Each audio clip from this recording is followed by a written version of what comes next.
தமிழ்நாட்டு மக்கள் அனைவருக்கும் வணக்கம். டிசம்பர் 21ஆம் தேதி எஸ்ஏ எக்ஸாம் நடக்க போகுது. தமிழ்நாடு ஃபுல்லா எஸ்ஏ எக்ஸாம்க்கு எல்லாம் வெறித்தனமா படிச்சிருப்பீங்க. சைக்காலஜி, ஜிஎஸ், தமிழ், மேத்ஸ், இங்கிலீஷ்னு சொல்லிட்டு எல்லாம் வெறித்தனமா படிச்சிருப்பீங்க. அப்படியே டிசம்பர் 21ல வேலையை தட்டி தூக்குறதுக்கு எல்லாம் தயார் நிலையில இருக்கீங்க. ரைட்டா? எல்லாம் தயார் நிலையில இருக்கீங்க. அதனால இந்த சமயத்துல சில ஸ்டூடெண்ட்ஸ்லாம் சார் ரொம்ப பயமா இருக்கு, ரொம்ப பதட்டமா இருக்கு, ரொம்ப நர்வஸா இருக்கு, ரொம்ப ஷிவரிங்கா இருக்கு. இது எல்லாத்தையும் தூக்கி குப்பையில போடுங்க. இந்த பயம் பதட்டெல்லாம் தூக்கி குப்பையில போடுங்க. நீங்க பாஸ் ஆக போறீங்க. உங்களுக்கு எதுங்க பயம்? நீங்க பாஸ் ஆக போறீங்க. நீங்க ஹார்ட் ஒர்க் போட்டவங்க தாங்க, நீங்க ஸ்மார்ட் ஒர்க் போட்டவங்க தாங்க. நீங்க பிரச்சனையே இல்லைங்க, நீங்க பாசுங்க.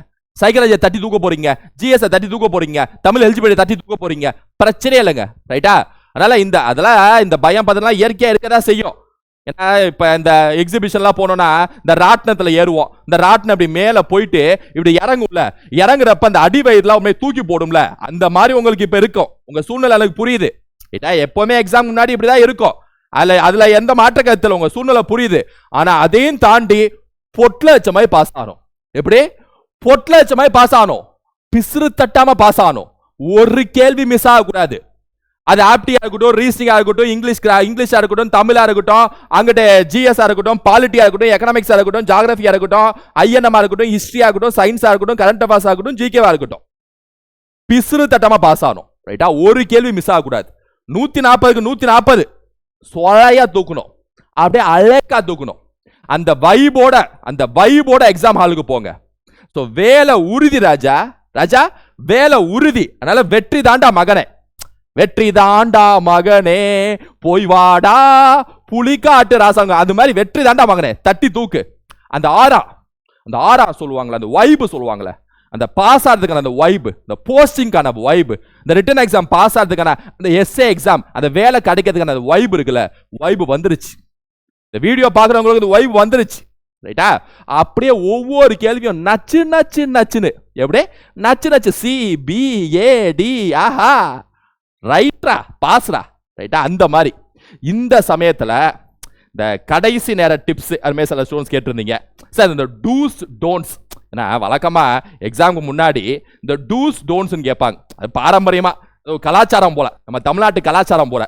சார் டூஸ் டோன்ட்ஸ், கடைசி நேர டிப்ஸ், அப்புறம் ஜிஎஸ், சைக்காலஜி, இதெல்லாம் எப்படி அட்டாக் பண்றது அது மாதிரி கேட்பாங்க. அதை நான் சொல்றேன். அதுக்கு முன்னாடி நம்ம இந்த வீடியோக்கு முன்னாடி வீடியோல நம்ம சேனல்ல ஜிஎஸ் மொத்த ஜிஎஸ்ஏ 3 மணி நேரத்தில் முடிச்சு விட்டுருப்பேன், 6ல இருந்து 10. ரைட்டா? அதாவது கேள்விகள் அடிப்படையில் அந்த வீடியோ போட்டிருப்பேன். எஸ்ஐ ஸ்டூடெண்ட்ஸ் ரிவிஷன் பண்ணிட்டு இருக்கீங்க அப்படின்னா அதை போய் பாருங்க. சார் எக்ஸாமுக்கு முன்னாடி நல்லா பார்க்கலாமா சார்? முன்னாடி நல்லா ரிலாக்ஸா இருக்க சொல்லுவாங்க. ஐயா ராஜா, அதெல்லாம் சும்மா ஏதாவது பேசிட்டு இருப்பாங்க. நீங்க எக்ஸாம் ஹாலுக்கு முன்னாடி போற வரைக்கும், அந்த டைமிங் வரைக்குமே 8 மணி 9 மணிக்குள்ள வரைக்குமே நீங்க தாராளமா படிச்சுட்டு போலங்க. ரைட்டா? தாராளமா நீங்க ரிவிஷன் பண்ணிட்டு போலாம். அதெல்லாம் சும்மா. ரைட்டா? நீங்க என்ன வேணா பாருங்க. அதே மாதிரி சயின்ஸ், மேத்ஸ், கரண்ட் அஃபேர்ஸ், இந்த 3 வீடியோ நான் ஏற்கனவே ரிவிஷன் போட்டிருப்பேன், டிஎன்பிசி போட்டிருப்பேன். அதனால அதை எஸ்ஐக்கு அப்படியே ஃபுல்லா கவர் பண்ணியிருப்பேன். சயின்ஸ்னா அமிலங்கள், காரங்கள், அந்த எலக்ட்ரான்கள், அந்த பீரியாடிக் டேபிள், அப்புறம் பிசிக்ஸ்ல ஃபோர்ஸ், மோஷனு, பயாலஜில அந்த செல்கள் எல்லாம் கவர் பண்ணியிருப்பேன். ஏன்னா அதே மாதிரி மேத்ஸ் ஃபுல்லாவே கவர் பண்ணியிருப்பேன் ஷார்ட்கட்டோட. அதே மாதிரி கரண்ட் அஃபேர்ஸ் லாஸ்ட் 1 இயர் ஃபுல்லா பொழந்து கட்டியிருப்பேன். இந்த 3 வீடியோ கீழே டிஸ்கிரிப்ஷன்ல லிங்க்ல தரேன். அதை பார்த்துருங்க, ஃபுல்லா டக்குன்னு பார்த்துருங்க. ரைட்டா? உங்களுக்கு 1 நாள் டைம் இருக்கு. இந்த வீடியோ வந்து கரெக்டாக வெள்ளிக்கிழமை போடுறோம். நீங்க சனிக்கிழமை பார்த்தா கூட ஓகே, இல்ல அன்னைக்கு ஞாயிற்றுக்கிழமை நீங்க 21ஆம் தேதி பார்த்தா கூட ஓகே காலையில. ரைட்டா? எக்ஸாம் ஆகுக்கு முன்னாடி நின்று. ஸோ பக்கா மைண்ட் செட். ரைட்டா? ஸோ என்ன சார் இந்த டூஸ் டோன்ஸ்ங்கிறாங்களா? அது என்ன சார்? ஃபர்ஸ்ட் டூன்ஸ் டோன்ஸ் பார்க்கறதுக்கு முன்னாடி முக்கியமான ஒரு விஷயம் சொல்லிக்கிறேன். தயவு செஞ்சு எக்ஸாமுக்கு முன்னாடி நாள் நைட்டு நல்லா தூங்கிடுங்க. எக்ஸாமுக்கு முன்னாடி நாள் நைட்டு தூக்கம் மஸ்ட். 8 hours கன்ஃபார்ம் தூக்கம். ரைட்டா? எதுவுமே யோசிக்காம டக்குன்னு தூங்கிடணும். அப்படியே தூங்கிடணும், கரெக்டாக விட்டு தூங்கிடணும். அடுத்த நாள் காலைல ஒரு அப்படியே ஃப்ரெஷ் ஆகணும். பிரெயின் அப்படியே 8 மணி நேரம் 7 மணி நேரம் தூங்கி எதிர்க்கிறப்ப அப்படியே பிரெயின் ஃப்ரெஷ்ஷாக இருக்கும். பளிச்சுன்னு தெரியும் எல்லாம். அந்த பளிச்சு வேணும். அப்பதான் அந்த கொஸ்டின்ஸ் அட்டாக் பண்ணதுக்கு பளிச்சு வேணும். பளிச்சுன்னு அட்டாக் பண்ணணும். ரைட்டா? அப்புறம் காலையில உணவு மஸ்ட். நீங்க பாட்டுக்கு சாப்பிடாம போயிடாதீங்க. பசி இருந்தாலோ இல்ல தூக்கம் இல்லாம இருந்தாலோ பிரெயின் யோசிக்காது. அதுக்காக சொல்றேன். காலையில அதுவும் ரொம்ப சாப்பிட்றாங்க. காலையில இழுத்து போட்டு பொங்கல் வாட்டா அப்பெல்லாம் இல்லை, 2 இட்லியை சாப்பிட்டு நல்லா நீட்டா டைஜஸ்டிபிள் ஆகணும்ல, அதுக்காக போகணும். ரைட்டா? அப்புறம் 10 to 12:30 first exam, main exam, இந்த சைக்காலஜி. ஃபர்ஸ்ட் சைக்காலஜியை முடிச்சு விட்ருங்க. போனோடனே கொஸ்டின் பேப்பர் திருப்பினோட சைக்காலஜி முடிச்சு விட்ருங்க. ஜிஎஸ் அப்புறம் முடிச்சு விட்ருங்க. 10 to 12:30. அப்புறம் மதியம் தமிழ் எலிஜிபிலிட்டி, அது 3:30. என்ன மங்களகரமா டிசம்பர் 21 நல்லா எழுத போறீங்க. அங்கே பாருங்க எழுத போறீங்க. ரைட்டா? அடுத்து எக்ஸாம் ஹாலில் ரிலாக்ஸாக ஹேண்டில் பண்ணணும். எக்ஸாம் ஹாலில் ரிலாக்ஸாக ஒவ்வொரு கேள்வியும் படித்து, இது எங்கேயோ பார்த்துருக்கோம், நியூஸ் பேப்பரில் பார்த்துருக்கோம், ஜிகே ஸ்டாட்டிக் ஜிகேப்பா அடிப்பா, இது பால்ட்டி ஆர்டிகல் அம்பேத்கர் சொல்லிக்காருப்பா, ஆர்டிகல் 21 அடிப்பா, இது எக்கனாமி ஐயோ 5 திட்டம் மலனோ பிஸ் அடிச்சு விட்ரு ரைட்டா. தெரியாத கேள்வி ஆப்ஷன் எலிமினேஷன், இந்த ஆப்ஷன் எலிமினேஷன் நான் சொல்லியிருப்பேன், அதுக்கான லிங்க் நான் கீழே டிஸ்கிரிப்ஷன் நிப்பாட்டுறேன். தெரியாத கேள்வி எப்படி அடிக்கன்னு சொல்லிட்டு ஆப்ஷன் எலிமினேஷன் சொல்லியிருப்பேன், அதுவும் கீழே நிப்பாட்டுறேன். நல்ல வைபுங்க, பாசிட்டிவ் வைபோட போங்க ரைட்டா. டூஸ் டோன்ட்ஸ், டூஸை பொறுத்த வரைக்கும் ஹால் டிக்கெட் ஒரு 2 காப்பி நாச்சு பிரிண்ட் அவுட் எடுத்து கையில் வச்சுக்கோங்க. அதனால் ஹால் டிக்கெட் மஸ்ட்டு. அது நீங்கள் எக்ஸாம் ஹாலுக்கு முன்னாடி, அதாவது எக்ஸாம் நாளுக்கு முன்னாடினாலே அந்த ஹால் டிக்கெட்லாம் உங்கள் டேபிளில் தூங்குறதுக்கு முன்னாடி எழுத்து வச்சிடணும் ரைட்டா. அப்புறம் பிளாக் பால் பாயிண்ட் பென், இந்த பிளாக் பால் பாயிண்ட் பென்னு சொல்லுவாங்களே, அது ஒரு 2 பேனா எக்ஸாம் ஹாலுக்கு எடுத்துகிட்டு போங்க. 2 பேனா, ஒரு 2 ஹால் டிக்கெட்டு, 2 பிளாக் பால், எல்லாமே 2 எல்லாம் 2 எடுத்துகிட்டு போங்க ரைட்டா. Hall ticket 2, black ball point pen 2 ரைட்டா. ப்ளூ இல்லை பிளாக், என்ன டூஸ், இதெல்லாம் டூஸ், இதெல்லாம் நீங்கள் செய்யணும் என்ன. அப்புறம் ஐடி ப்ரூஃப் நீங்கள் ஒரிஜினல் எடுத்துகிட்டு போங்க, கூடவே ஜெராக்ஸ் 2 எடுத்துகிட்டு போங்க ரைட்டா. ஐடி ப்ரூஃபை பொறுத்த வரைக்கும். அப்புறம் அந்த ஐடி ப்ரூஃபு ஹால் டிக்கெட்டு எல்லாம் 2 எடுத்துகிட்டு போயிடலாம் என்ன, அதில் பிரச்சனை இல்லை. அப்புறம் இந்த அனலாக் வாட்ச்லேயே analog watch must. Analog watch இருக்குல்ல, டக் டக் டக்னு ஓடும்ல இப்படி ரவுண்டா, அது மஸ்ட். இந்த அனலாக் வாட்ச் மஸ்ட். ஏன் அப்படின்னா அப்பதான் இந்த சைக்காலஜி போடுறப்ப, இந்த மேத்ஸை போடுறப்ப, ப்ராஃபிட் அண்ட் லாஸை போடுறப்ப, இந்த ரீசனிங் போடுறப்ப, ஏன்னா அது அப்படியே சால்வ் பண்றப்ப இந்த வாட்சை பார்த்து டைமிங் அப்பதான் நமக்கு தெரியும். கரெக்டான டைமிங் இருக்கணும். 10-12 அந்த கரெக்டா ஒரு 1.5 மணி நேரம் இது சைக்காலஜி முடிக்கிறப்பா, அடுத்த ஒரு மணி நேரம் ஜிஎஸ் முடிக்கணும்ப்பா, ஏன்னா அந்த டைமிங் முக்கியம் ரைட்டா. அப்புறம் லஞ்ச், ஏன்னா அந்த மதியம் டைம்ல ஃபர்ஸ்ட் எக்ஸாம் முடிஞ்சு மெயின் எக்ஸாம், அப்புறம் மதியம் எலிஜிபிலிட்டி, அப்புறம் அந்த மதியம் டைம் இருக்குல்ல, அப்போ லஞ்சு அங்கேயே உட்காந்து சாப்பிடணும். திடீர்னு வெளில விட மாட்டேன்னாங்கன்னா ஏதாவது சொல்லுவாங்க, நல்லா லஞ்ச் எடுத்துகிட்டு போயிடணும். ஏதாவது ஒரு லஞ்ச் நல்லா ஒரு மினிமமாக, என்ன காலைல எப்படி இட்லி சாப்பிட்டீங்களா, ஏதாவது ஒரு இந்த கர்ட் ரைஸு, இந்த புளி சாதம், அந்த மாதிரி ஏதாவது எடுத்துகிட்டு போகணும் ரைட்டா. அப்புறம் தண்ணி, வாட்டர் பாட்டில் மஸ்ட். உள்ள கொஞ்சம் எனர்ஜி இதாகும், டக்குன்னு லைட்டாக ஒரு சிப் அடிச்சுட்டு அப்படியே எக்ஸாம் ஹாலில் அப்படியே கொஸ்டின்ஸை சால்வ் பண்ண ஆரம்பிக்கிறோம் ரைட்டா. ஸோ அதனால் இந்த இது வந்து டூஸுங்க. So hall ticket, 2 ball point pen, ID original xerox, அப்புறம் வாட்சு, லஞ்சு, பாட்டிலு ரைட்டா, வாட்டர் பாட்டில் ரைட்டா, அது ஞாபகம் வச்சுக்கணும். டோன்ட்ஸ் என்ன, blue pen, no blue pen எடுத்துகிட்டே போகக்கூடாது, பிளாக் பென் தான். உங்களுக்கு தெரிஞ்சிருக்கும், நான் என்னத்த சொல்கிறேன் உங்களுக்கே தெரிஞ்சிருக்கும் ரைட்டா. Blue pen no, plus digital watch allowed இல்லை, அனலாக் வாட்ச் தான் அலவுடு.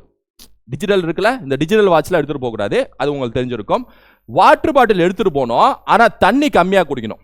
தண்ணி ரொம்ப அதிகமாக குடிச்சிட்டிங்க அப்படின்னா அவசர அழைப்பு ஏதாவது வரும் உள்ள, அது சிக்கல் அது உள்ள ரைட்டா. அதனால் தண்ணி கம்மியாக குடிங்க, ஏன்னா நல்லா ஒரு எனர்ஜெட்டிக்கோட உள்ளே போங்க. Don't carry extra paper. ஏதாவது எக்ஸாம் ஆளுக்கு ஹால் டிக்கெட் வேணும், ஐடி ப்ரூஃப் வேணும்ப்பா, 2 பிளாக் பாயிண்ட் பைல் வேணும்ப்பா, தண்ணி பாட்டில்ப்பா, அனலாக் வாட்ச்ப்பா, சிம்பிள்ப்பா. மதியம் லஞ்சுக்கு வெளில வச்சிடறேன், லஞ்சை சாப்பிட்றேன், எலிஜிபிலிட்டி பேப்பரை அடிச்சு தூக்கி விட்டேன், அவ்வளோதான் முடிஞ்சிச்சு. சிம்பிளாக இருக்குது. அதனால் எக்ஸ்ட்ரா பேப்பர்லாம் எது வேணாம், அது செட் ஆகாது நமக்கு, அது நம்ம இதுக்கு அது கலாச்சாரத்துக்கு அது செட் ஆகாது. ஆனால் எக்ஸ்ட்ரா பேப்பர்லாம் எடுத்துகிட்டு போகக்கூடாது. Wait up to exam over. Exam முடிஞ்சதுக்கப்புறம் கூட முடிஞ்ச வரைக்கும் வெயிட் பண்ணணும் ரைட்டா. முடிஞ்சதுக்கப்புறம் இல்லை, முடிகிற வரைக்கும் வெயிட் பண்ணணும். எக்ஸாம் முன்னாடியே முடிச்சிங்கனாலும் அந்த டைமிங் வரைக்கும் வெயிட் பண்ணணும். உங்களுக்கு காம்பேக்ட் டைமிங் கரெக்டாக காம்பேக்டாக இருக்கும். அதனால் ஏன்னா உள்ள நீங்கள் சரசரன்னு அடிப்பீங்களே, தெரிஞ்சதெல்லாம் சரசரன்னு அடிச்சு அந்த 140 மாதிரி ஒரு டார்கெட்டை வச்சு அடிப்பீங்களா, அது நல்லா இருக்கும். ஜாலியாக உள்ள எக்ஸாம் ஹாலுக்குள்ளே போகிறப்ப நல்ல வைப் இருக்கும் ரைட்டா.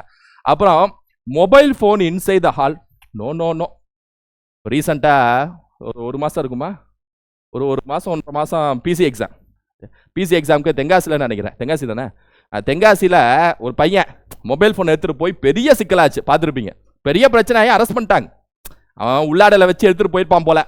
அது எப்படி கண்டுபிடிக்காம இருந்தாங்கன்னு தெரியல. ஏன்னா உள்ளாடையில் வச்சு எடுத்துகிட்டு போகிறப்ப எப்படி நடக்கிறத வச்சே கண்டுபிடிச்சிடலாம். அவன் படி இப்படி ரோபோட் மாதிரி நடந்து போனேன், கீழே விழுந்துச்சுன்னா, அதனால அதை வச்சு ஏறாவன் ஒரு மாதிரி தூக்க தூக்கியிருக்கலாம், அது மிஸ் பண்ணிட்டாங்க போல. உள்ளே போய் அந்த எக்ஸாம் ஹாலில் செல்ஃபோன் எடுத்து அதை அந்த டக்குன்னு ஃபோட்டோ எடுத்து வெளில யாருக்கோ பெரம்பலூரோ யாருக்கோ அமுச்சு விட்ருக்கான் போல, ஆன்சர் சொல்லுன்னு சொல்லிட்டு. என்ன வெளில பின்னாடி இன்விஜிலேட்டர் தட்டியிருக்காங்க. ஏன்னா இது நடந்துச்சு, நீங்கள் அது பண்ணிடாதீங்க, அதுக்காக தான் சொல்கிறேன். எப்பா அப்படின்னு தட்டியிருக்காங்க, ஃபோட்டோ எடுத்துருக்கப்ப இருங்க அப்படின்னு சொல்லிட்டு எடுத்துகிட்டே இருந்திருக்கான். எப்பா தட்டியிருக்காங்க, யார் யாது அப்படிங்கிற, ஐயோ சார் ஏன்டா நாயே குடா போனேன் அப்படின்னு சொல்லிட்டு பிடிக்கிட்டாங்க. யார் நம்ம பெரம்பலூரில் ஒருத்தன் ஃபோட்டோ எடுத்து அவன் ஆன்சர் சொல்லியிருக்கான், அவனையும் பிடிச்சிட்டாங்க. அங்கே போய் அவன் இதை கதவை தட்டியிருக்காங்க. அவன் என்ன அதுக்குள்ளே பாஸ் பண்ணிட்டியான்னு சொல்லி கதை தந்திருக்கான். ஏன்டா நான் வாடா அப்படின்னு சொல்லிட்டு 2 பேர் பிடிச்சி தூக்கி போட்டாங்க. ஸோ அந்த மாதிரி இருக்கக்கூடாது. Illegal activities no. ஸ்ட்ரைட்டாக உள்ளே போகிறோம், எக்ஸாம் ஹாலில் உட்காடுறோம், அடிக்கிறோம், வெளில வரோம், ஃபிசிக்கல் போகிறோம், அப்படியே தட்டி தூக்குறோம், வேலைக்கு போகிறோம். சிம்பிள். ப்ராசஸ் ரொம்ப சிம்பிளாக இருக்குது. அது இதெல்லாம் இல்லை, ஸ்ட்ரைட் ஃபார்வர்ட் பொட்லச்ச மாதிரி இருக்குது ப்ராசஸ், ரைட்டா? அதனால் அந்த மாதிரி இல்லீகல் ஆக்டிவிட்டீஸ்லாம் இல்லை. இப்போ தான் 1.5 மாதம் நானே வீடியோ போட்டிருப்பேன், ரைட்டா? அதெல்லாம் வேணாம். Don't talk frequent to invigilator. இன்விஜிலேட்டர்லாம் அதிகமாக பேசக்கூடாது. முன்னாடி உட்காந்து பின்னாடி அங்கிட்ட சிஆடியா அங்கிட்டலாம் அதெல்லாம் இதெல்லாம் கூட ஸ்ட்ரைட் ஃபார்வர்ட், ரைட்டா? 2.5 மணி நேரம் பக்கா, ரைட்டா? ஸோ பொட்லச்ச மாதிரி பாஸ் ஆகலாம், தைரியமாக போங்க. ஸோ டூஸ் அண்ட் டோன்ட்ஸ் இதா. அப்புறம் டைமிங் ரொம்ப ரொம்ப முக்கியம் பிகிலு. 8 மணிக்கு ரிப்போர்ட்டிங் டைம் சொல்லியிருக்காங்க. ஸோ 8-9 இந்த டைமுக்குள்ளே போயிடணும். ப்ளஸ் அந்த அரை மணி நேரத்துக்கு முன்னாடி, அப்புறம் 10 to 12 எக்ஸாம் டைமு, அந்த ஜிஎஸ் ப்ளஸ் சைக்காலஜிக்கான டைமு. லஞ்சு 12 to 2, அது 2, ஓகேவா? தமிழ் 3 to 5:10, 3 அதான் 3:30. ஏன்னா அது 3:30 to 5:10. அது பிரச்சனை இல்லை. 3:30 to 5:10 பிரச்சனை தான். 3:30 to 5:10 அந்த 3 மணி நேரம். ஸோ லஞ்சு டைம், லஞ்சு வெளில போயிட்டு வரலாமா சார்? இங்கே பாருங்க, தமிழ் எலிஜிபிலிட்டி தான் முக்கியம். நீங்கள் பாட்டுக்கு இதில் 140 கூட எடுங்க. நீங்கள் பாட்டு தமிழ் எலிஜிபிலிட்டி அட்டன் பண்ணாமல் போயிட்டீங்கன்னா அவ்வளோதான், போச்சு, ரைட்டா? அதனால் full day, dedicated full day. December 21 ஏன் நாள் சார்? ஏன் நாள் சார்? காலைல ஜிஎஸ் சைக்காலஜி தூக்கி விடுவேன், எலிஜிபிலிட்டி தூக்கி விடுவேன், முடிஞ்சு போச்சு சார். சாயங்காலம் நிம்மதியாக வீட்டுக்கு போவேன் சார், அப்படியே ஜாலியாக போவேன் சார். ஜாலியாக அப்படி வைப். இப்போ ரீசெண்டாக ஒரு வைப், இந்த துதாந்தர் படத்தில் டன் டட்ட அப்படின்னு சொல்லிட்டு அப்படியே ஜாலியாக அப்படியே அவுராவோட போவேன் சார். ஓகேவா? ஓகே, பக்கா மாசு. ஓகே. அப்புறம் டிசம்பர் 21 நம்ம target 140 out of 140, crystal clear. 135 130 அதெல்லாம் 140 out of 140 டார்கெட் தானே. டார்கெட் முக்கியம். இங்கே பாருங்க, GS, polity, economics, geography, INM, history, science, current affairs, EVS finger டிப்ல வச்சிருப்பீங்க. 6 to 10 school book finger tip. Previous question எடுத்து பாருங்களேன், டக்கு ஈஸியாக அடிக்கலாங்க. கரன்சிலேருந்து ஒரு கொஸ்டின் கேட்டிருக்காங்க. இந்த இவிஎஸ்ல இந்த ஏதோ நம்ம இந்த மாநாடுகள் அதுலேருந்து ஒரு சிஓபி மாநாடு ஒரு கொஸ்டின். சிம்பிள், கிறிஸ்டல் கிளியராக இருக்கு. அமிலங்கள் காரணம் ஒரு கொஸ்டின். ஸோ எதெல்லாம் நீங்கள் படிச்சிருக்கீங்களோ கண்டிப்பாக அது வர மாதிரியே இருக்கு, ரைட்டா? அப்புறம் சைக்காலஜியை பொறுத்த வரைக்கும் ஆப்டி, ரீசனிங், இங்கிலீஷ், தமிழ், அந்த கிராமர் முக்கியம். குறிப்பாக இங்கிலீஷ் கிராமர், தமிழ் கிராமர், அது ரொம்ப முக்கியம். அப்புறம் ஆப்டிடியூட், ரீசனிங். அந்த ஆப்டிடியூட்ல டாபிக்ஸ், ரீசனிங் டாபிக்ஸ்லாம் பொழந்திருப்பீங்க, நான் சொல்லணும் அவசியம் இல்லை. நம்ம மேத்ஸ் எக்ஸ்பிளனேஷன் ரிவிஷன் போட்டிருப்போம், அதையும் பாருங்க. நம்ம டெஸ்ட் சீரிஸ் வரிசையாக கொண்டு போய் முடிச்சிருக்கோம், ரைட்டா? நம்ம முன்னாடி அனௌன்ஸ்மெண்ட் பண்ணோம்ல, அது மாதிரி எஸ்ஐக்கான டெஸ்ட் சீரிஸ் நம்ம டெலகிராம் சேனலில் கொஸ்டின் ஆன்சர் டாப்பர்ஸ் லிஸ்ட் அப்படின்னு சொல்லிட்டு வரிசையாக கொண்டு போய் முடிச்சிருக்கோம். ஸோ பக்காவாக முடிச்சிருக்கோம். மார்க் டெஸ்ட் கேட்டுருப்பீங்க, அது கூட நம்ம அப்லோட் பண்ணிடலாம், ரைட்டா? அது ஒன்றும் பிரச்சனை இல்லை. ஸோ எல்லாம் பக்காவாக முடிக்கிறோம், பக்காவாக இருக்குது, ரைட்டா? பக்கா. ஸோ அதனால் இது கம்பல்சரிங்க, ரைட்டா? கம்பல்சரிங்க, அது ரொம்ப கம்பல்சரிங்க, இது சும்மா இல்லை. அப்புறம் 140 முரட்டு கான்ஃபிடென்ட்டோடு இருந்தால் மட்டும்தான் இதெல்லாம் சாத்தியமாக இருக்கும். அப்புறம் இந்த வரப்போகிற டிசம்பர் 21 2 மெத்தடில் தான் உங்களுக்கு போஸ்டிங்கே கிடைக்க போகுது. 2 கட்சிக்குள்ளே தான் போட்டிங்கிற மாதிரி 2 மெத்தட் தான். ஒன்று ஷுவர் ஷார்ட் கேள்விகள். பார்த்தோன்னே சார் இதுக்கு இதா சார் ஆன்சரு, மான்ட்ரியல் புரோட்டோகாலா சார், ஓசோன் சார், அடி ஷுவர் ஷார்ட். 140 கேள்வியில் ஒரு 120 110 130 25 கேள்வி ஷுவர் ஷார்ட்டாக நமக்கு தெரியும். C sir, B sir, D sir, A sir, C sir, B sir. ஓஎம்ஆரில் கரெக்டாக மார்க் வைக்கணும். அதாவது ஃபுல்லாக ஷேட் பண்ணணும். பாதி ஷேடோ அதெல்லாம் கொடுத்துருப்பாங்க, அந்த ஓஎம்ஆர் அந்த இன்ஸ்ட்ரக்ஷனில் சொல்லியிருப்பாங்க, பார்த்துருப்பீங்க. ஃபுல் ஷேடு வைக்கணும், ரைட்டா? ஃபுல் ஷேட் 140க்கு ஃபுல் ஷேட் இருக்கணும். ஸோ ஷுவர் ஷார்ட் கேள்விகள், ஆப்ஷன் எலிமினேஷன் மெத்தட். நான் அதை சொல்லியிருப்பேன், முன்னாடியே வீடியோ போட்டிருப்பேன், கீழே டிஸ்கிரிப்ஷனில் தரேன். ஸோ ஷுவர் ஷார்ட் கேள்விகள், ஆப்ஷன் எலிமினேஷன் மெத்தட், இது 2 சேர்த்து 2 கை சேனதான சத்தம் வருது. அது மாதிரி ஷுவர் ஷார்ட், ஆப்ஷன் எலிமினேஷன் சேர்ந்து ஒரு சத்தம் வரும். அந்த சத்தம் என்ன சத்தம்? வேலை, போஸ்டிங்கான சத்தம். அது கேட்குதா? போஸ்டிங் உங்களுக்கு கிடைச்சதுக்கான சத்தம் கேட்குதா? கேட்கும். டிசம்பர் 21 சாயங்காலம் கேட்கும், ரைட்டா? கேட்கும். தைரியமாக போயிட்டு வாங்க. ஸோ 2 மெத்தட் தான். ஸோ ஃபைனலாக ஒரு வைபு நமக்கு கிடைச்சிச்சு. அந்த வைபோட, அந்த பாசிட்டிவ் ஃபீலிங்கோட, அந்த பாசிட்டிவ் வைபோட போயிட்டு வாங்க. கண்டிப்பாக போஸ்டிங். தமிழ்நாட்டில் எஸ்ஐ படித்த அனைவருக்கும் சொல்கிறேன், நீங்கள் ஹார்ட் ஒர்க் ஸ்மார்ட் ஒர்க் போட்ட நபர், நான் வெறித்தனமாக படிச்சிருக்கேன் சார், நான் பாஸ் ஆகணும் சார், இந்த ரிட்டன் எக்ஸாமை பாஸ் ஆகணும் சார் அப்படின்னு சொல்லிட்டு வெறித்தனமாக படித்த அனைவருக்கும் நான் சொல்கிறேன், கன்ஃபார்மாக பாஸ், ரைட்டா? நீங்கள் வீடியோ பார்த்துருக்கோங்க, நான் கன்ஃபார்மாக பாஸ். கணேஷ் அவங்க பேர், கணேஷ் பாஸ். சவுந்தரபாண்டியனா, சவுந்தரபாண்டியன் பாஸ். கிஷோரா, கிஷோர் பாஸ். காயத்ரியா, காயத்ரி பாஸ், ரைட்டா? ஸோ அதனால் அந்த ஒரு ஆவுரா, அந்த ஒரு வைப் கிடைச்சிச்சு. அந்த டிசம்பர் 21ஓட அப்படியே நமக்கு முடிய போகுது. ஸோ கடைசியா ஒரு ஆல் த பெஸ்ட் சொல்லிக்கிறேன். All the best students, all the best, all the best. வெற்றியோட வாங்க. ஸோ 21ஆம் தேதி அந்த ஆன்சர் கீஸ் அதெல்லாம் நம்ம அதுக்கு அந்த நாள் அடுத்த நாள் அப்படியே பார்த்து முடிச்சு விட்ருவோம், எப்படி இந்த கேள்விகள் இருக்குன்னு சொல்லிட்டு. ஸோ கன்ஃபார்ம் ரைட்டா. ஸோ அதனால் வந்து ரொம்ப ரிலாக்ஸாக இருங்க, ஒரு கான்ஃபிடென்ட்டோடு இருங்க. கண்டிப்பாக வெற்றி நிச்சயம். அடுத்த வீடியோவில் சந்திக்கலாம். Thank you students.